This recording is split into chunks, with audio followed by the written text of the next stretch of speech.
الحمد لله رب العالمين والعاقبة للمتقين والصلاة والسلام على سيد الرسل وخاتم الأنبياء والمرسلين وعلى آله وأصحابه وأزواجه وذرياته وأهل بيته أجمعين أما بعد السلام عليكم ورحمة الله وبركاته۔ محترم ناظرین سامعین، آپ دیکھ رہے ہیں میرا یوٹیوب چینل روحانی عملیات اور میں ہوں آپ کا خادم عبد المجید۔ دوستو بزرگو، اگر آپ ہمارے یوٹیوب چینل پر نئے ہیں تو اسے سبسکرائب ضرور کیجئے، ویڈیو کو لائک کیجئے، اول سے لے کر آخر تک دیکھیے۔ آج کا ہمارا ٹاپک ہے ایک شخصیت کے متعلق، عبقری شخصیت شیخ الوظائف حکیم طارق محمود صاحب، ان کے متعلق آج ہماری گفتگو ہوگی۔ کچھ لوگوں نے یوٹیوب چینل پر ان کے بارے میں مختلف قسم کی باتیں کی ہیں۔ ایک صاحب جن کا تعلق ہماری تبلیغی جماعت سے ہے، تبلیغی بھائی ہیں ہمارے بھائی نعیم بھٹ صاحب، انہوں نے ان کے متعلق کچھ الفاظ کہے ہیں، ذرا آپ ان الفاظ کو سن لیجئے کہ یہ ایک نیا بندہ مارکیٹ میں آیا ہے، تو ان کے الفاظ کو بھی آپ سن لیجئے۔ ایک مارکیٹ میں ایک نئے بزرگ ہیں شیخ الوظائف، کہ جی یہ وظائف کے شیخ ہیں۔ ابھی میں نے ان کا کوئی شیخ تو سن لیا دوستو، کیا لفظ استعمال کیا کہ ایک بندہ مارکیٹ میں آیا ہے عبقری کے نام سے، شیخ الوظائف کے نام سے۔ تو انسان کو ایسے الفاظ استعمال نہیں کرنے چاہیے۔ پہلے انسان سوچے، پھر سوچنے کے بعد بولے۔ پھر اگر کسی شخصیت کے متعلق آپ کو اختلاف ہے، اس کے بارے میں آپ پہلے سوچیں، پھر جو آپ کے اختلافات ہیں اسے معتبر علماء کے سامنے رکھیں کہ جی یہ باتیں ہیں۔ بڑے بڑے علماء سے ان کے بارے میں پوچھا گیا تو انہوں نے بھی یہی فرمایا کہ یہ جو وظائف بتاتے ہیں تو وظائف کی جو شرائط ہیں، اگر اس کے مطابق وظائف ہوں تو وہ وظائف کیا ہیں، ٹھیک ہے۔ پھر آگے سنیے اس مولوی نعیم صاحب کو کہ یا کہاروں کے عمل پر یہ کس طرح تنقید کر رہے ہیں اور اس کا حوالہ کیسے مانگ رہے ہیں، سنیے ذرا ان کو۔ یہ مسئلہ ہے تو انہوں نے کہا کہ اچھا آپ نے میرا وہ نہیں دیکھا کلپ، آپ پانی کا برتن بھر کے اس میں پاؤں رکھ کے اور یا کہارو یا کہارو یا کہارو 370 دفعہ پڑھو یا پتہ نہیں 570 دفعہ کرو، اتنے دن کرو گے تو وہ مسئلہ حل ہو جائے۔ اب میں نے دیکھا، میں نے کہا یہ کیا کہہ رہا ہے، یہ شیخ الوظائف کیا کہہ رہا ہے؟ کیا نبی نے بتایا تھا ایسے کرنے؟ مجھے اگر وہ ثابت کر دے کہ نبی پاک صلی اللہ علیہ وسلم نے اس طرح پانی میں پاؤں رکھوا کے وظیفہ کرایا تھا۔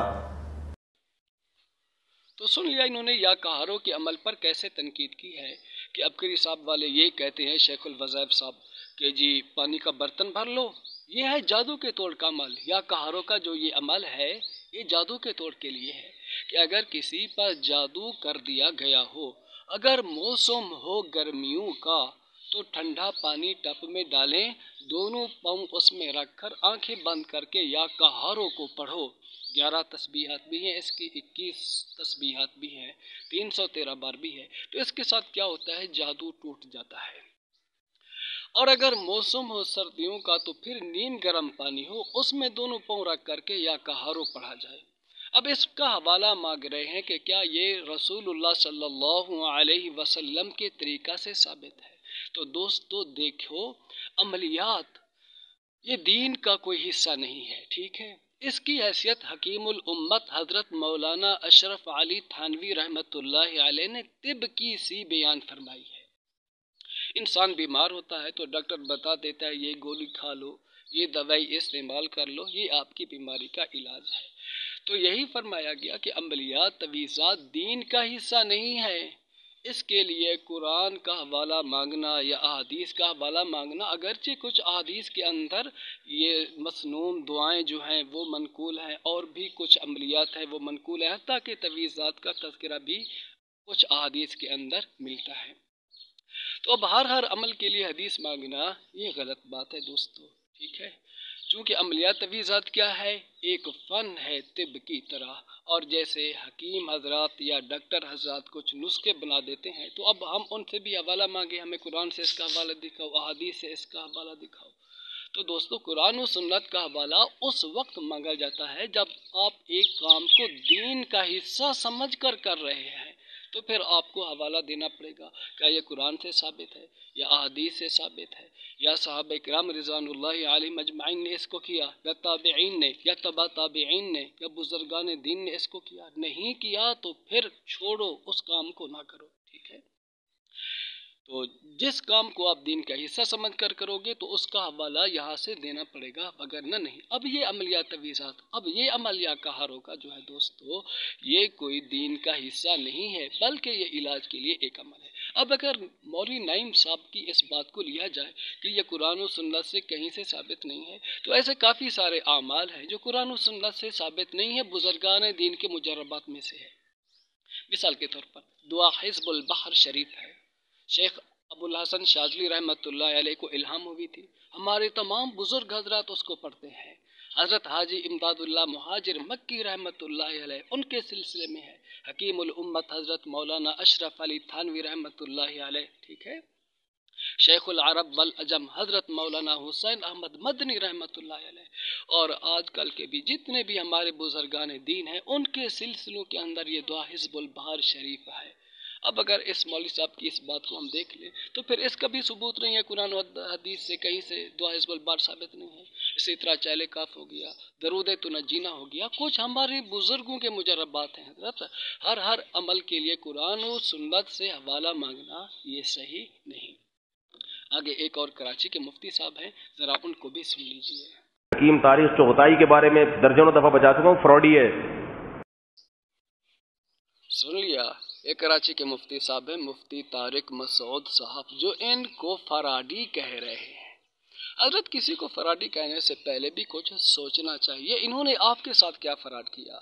مفتی طارق مسعود صاحب، آپ کے ساتھ عبقری صاحب والوں نے کیا فراڈ کیا ہے؟ کوئی فراڈ آپ کے ساتھ کیا ہے تو آپ بتائیں، ایسے کسی کے اوپر تنقید کرنا اچھی بات نہیں ہوتی۔ کہتے ہیں کہ جی شیخ الوظائف بتاتے ہیں کہ جی یہ وظیفہ پڑھ لو، اتنے بار پڑھ لو، یہ اتنے بار پڑھ لو، بھئی یہ فراڈی شخص ہے۔ اس طرح کے الفاظ کس نے بولے؟ مفتی طارق مسعود صاحب نے۔ اب شیخ الوظائف جو ہے یہ وہی اعمال بتلاتے ہیں جو ہمارے اکابر علماء نے اپنی کتابوں میں لکھے ہیں۔ میں ان کے کلپ بس اوقات سنتا رہتا ہوں۔ ایک عمل بتلا رہے تھے، اللہم اکفنی بحلالک عن حرامک واغننی بفضلک عن ما سواک۔ اسی طرح بتا رہے تھے ایک عمل، ربنا آتنا فی الدنیا حسنۃ وفی الآخرۃ حسنۃ وقنا عذاب النار۔ اسی طرح اللہم انا نجعلک فی نحورہم ونعوذ بک من شرورہم، ٹھیک ہے؟ تو جتنے بھی اعمال وظائف بتاتے ہیں، یا تو وہ اللہ رب العالمین کے پاک نام ہوتے ہیں، یا آیات قرآنیہ ہوتی ہیں، یا بزرگوں کے بتائے ہوئے اعمال وظائف ہوتے ہیں، تو وہی بتلاتے ہیں عموماً۔ تو پھر اب یہ کہنا کہ یہ فراڈی شخص ہے، دوستو یہ غلط بات ہے۔ کسی شخصیت سے آپ کو جتنا اختلاف ہو صرف اتنا اختلاف رکھو، پوری شخصیت کو بالکل غلط قرار دے دینا کہ یہ جھوٹا ہے، یہ فراڈی ہے، اس طرح کے الفاظ انسان اپنی زبان سے نہ نکالے۔ مجھے آپ سے اختلاف ہو تو جس حد تک اختلاف ہوگا نا میں اتنی بات کروں گا، اس سے بڑھ کر مجھے بات کرنے کا کوئی حق حاصل نہیں ہے۔ اب عملیات تویزات ہیں جو دوستو، اب اس کے بارے میں بھی آپ میری بات سن لیں۔ رسول اللہ صلی اللہ علیہ وآلہ وسلم کے سامنے ایک رقیہ پیش کیا جاتا ہے دور جاہلیت کا، تو رسول اللہ صلی اللہ علیہ وآلہ وسلم نے اس کو جائز قرار دیا۔ پھر ساتھ ہی رسول اللہ صلی اللہ علیہ وسلم نے یہ ارشاد فرمایا، لا بأس بالرقى ما لم يكن فيه شرک، مشکات المصابی جلد نمبر 2 کے اندر یہ حدیث ہے کہ رقیہ میں کوئی حرج نہیں جب تک اس میں شرک نہ ہو۔ اب جو شیخ الوظائف صاحب یہ وظائف بتا رہے ہیں، اللہم اکفنی بحلالک عن حرامک واغننی بفضلک عن ما سواک، اس میں کون سا شرک ہے مفتی صاحب؟ کوئی اس میں شرک نہیں، یہ تو مسنون دعا ہے جو قرض سے خلاصی کے لیے پڑھی جاتی ہے۔ انسان کے مالی حالات اس کے موافق نہ ہوں، اسی دعا کو پڑھا جائے تو انسان کے مالی حالات اس کے موافق ہو جاتے ہیں، اللہ رب العالمین آسانیاں پیدا فرما دیتے ہیں۔ انسان کے اوپر پہاڑوں کے بقدر قرض ہو تو اس دعا کے پڑھنے سے قرض ادا ہو جاتا ہے، اس کے اسباب اللہ رب العالمین عطا فرما دیتے ہیں۔ ربنا آتنا فی الدنیا حسنہ، دنیا میں اللہ رب العالمین کی پاک ذات سے بھلائی مانگی گئی، وفی الآخرۃ حسنہ،